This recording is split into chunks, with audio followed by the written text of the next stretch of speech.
Assalamualaikum warahmatullahi wabarakatuh. Hai halo semuanya. Bertemu lagi dengan kami yang akan membahas materi-materi di video kami.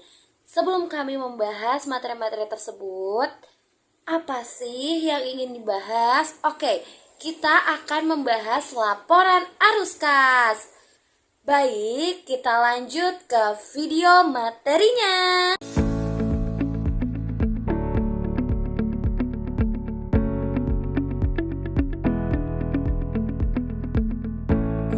Di video ini kita mau ngebahas apa sih? Baik, yang pertama itu terdapat pengertian dan tujuan laporan arus kas. Yang kedua terdapat metode penyusunan laporan arus kas.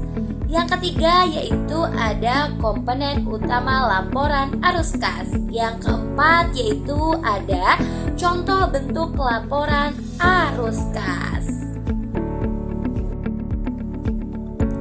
Baik, apa sih tujuan laporan arus kas? Yang pertama yaitu untuk menyajikan informasi penerimaan dan pengeluaran kas selama periode tertentu. Yang kedua yaitu untuk mengelompokkan arus kas berdasarkan aktivitas operasi, investasi, dan pendanaan. Yang ketiga yaitu untuk membantu pengguna laporan dalam menilai kemampuan perusahaan menghasilkan kas, membiayai operasional, melunasi kewajiban, dan melakukan investasi dan pendanaan. Baik, saya akan melanjutkan tentang metode penyusunan laporan arus kas, yang dimana ada dua metode, yaitu metode langsung dan metode tidak langsung. Metode langsung yaitu menyajikan arus kas dari aktivitas operasi berdasarkan penerimaan dan pengeluaran kas secara langsung. Adapun jenis transaksinya seperti penerimaan kas dari pelanggan, pembayaran kas kepada pemasok, pembayaran gaji, dan pembayaran beban operasional, dan lain sebagainya. Dalam metode tidak langsung yaitu menyusun arus kas dari aktivitas operasi dengan cara menyesuaikan laba bersih yang tercantum di dalam laporan laba rugi. Adapun jenis transaksinya seperti piutang, persediaan, dan utang usaha. Di dalam metode langsung ada pun keunggulan dan kelemahan. Keunggulannya yaitu memberikan informasi yang lebih jelas dan rinci. Kedua, meningkatkan pemahaman di dalam arus kas. Ketiga, membantu dalam pengambilan keputusan. Adapun kelemahannya yaitu satu, lebih sulit disusun. Kedua, membutuhkan waktu dan biaya lebih. Ketiga, kurang umum digunakan. Di dalam metode tidak langsung, adapun keunggulan dan kelemahannya, yaitu keunggulannya lebih mudah disusun. Kedua, konsisten dengan metode akuntansi akrual. Ketiga, menunjukkan hubungan antara laba bersih dan arus kas. Adapun kelemahannya yaitu satu, kurang informatif tentang kas dan kas masuk dan keluar. Kedua, kurang membantu dalam perencanaan kas.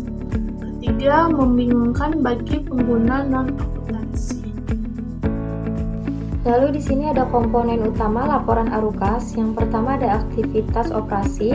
Ini seperti penerimaan kas dari pelanggan, pembayaran kepada pemasok, pembayaran bunga dan pajak, serta penerimaan dividen. Lalu juga ada aktivitas investasi. Ini semacam pembelian atau penjualan aset tetap seperti tanah, gedung, dan mesin. Lalu ada investasi saham atau obligasi, serta yang terakhir ada pemberian dan penerimaan pinjaman jangka panjang. Yang ketiga ada aktivitas pendanaan, ini seperti penerimaan dari penerbitan saham atau utang. Yang kedua ada pembayaran dividen, dan terakhir pelunasan peminjaman atau pembelian kembali saham. Dan yang di sini yang keempat ada kas dan setara kas akhir periode, seperti kas awal periode, penjumlahan kas bersih dari ketiga aktivitas di atas, serta kas akhir periode. Selanjutnya yaitu contoh laporan arus kas metode langsung, di mana di dalam slide PPT ini sudah tertera bagaimana sih contoh laporan arus kas metode langsung. Adapun ciri-ciri metode langsung yang terlihat di dalam laporan arus kas, yang pertama, rincian penerimaan dan pengeluaran kas operasi secara langsung ditampilkan. Contohnya itu seperti penerimaan tunai dari pelanggan, lalu uang tunai yang dibayarkan kepada pemasok, dan yang terakhir uang tunai yang dibayarkan kepada karyawan. Hal ini menunjukkan kas masuk dan keluar aktual dari aktivitas operasi. Lalu yang kedua, tidak ada penyesuaian dari laba bersih. Dalam metode tidak langsung, laporan arus kas bagian operasi biasanya dimulai dari laba bersih dan disesuaikan dengan akun non-kas seperti penyusutan, perubahan piutang, utang, dan lain sebagainya. Lalu yang tiga, bahasa yang digunakan fokus pada kas aktual, bukan akun akrual. Misalnya uang tunai yang dibayarkan dan uang tunai yang dihasilkan, menekankan arus kas nyata bukan hanya perubahan dalam akun. Selanjutnya ada contoh laporan arus kas metode tidak langsung, di mana di dalam slide PPT ini sudah tertera juga bagaimana sih contoh laporan arus kas metode tidak langsung, di mana ciri-ciri yang terlihat di dalam laporan arus kas ini yaitu yang pertama dimulai dari pendapatan bersih atau laba bersih.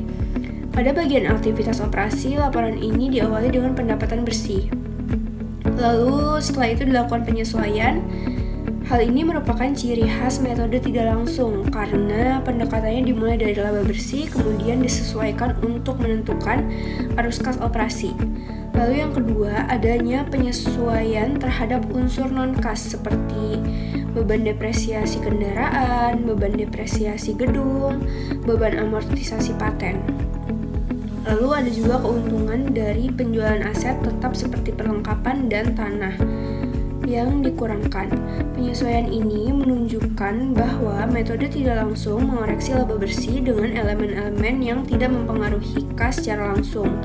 Lalu yang ketiga, adanya penyesuaian perubahan akun neraca. Contohnya yaitu kenaikan piutang dikurangkan dan kenaikan utang usaha atau pajak atau karyawan itu ditambahkan. Hal ini merupakan ciri metode tidak langsung yang menyesuaikan laba bersih berdasarkan perubahan akun-akun aset dan liabilitas lancar.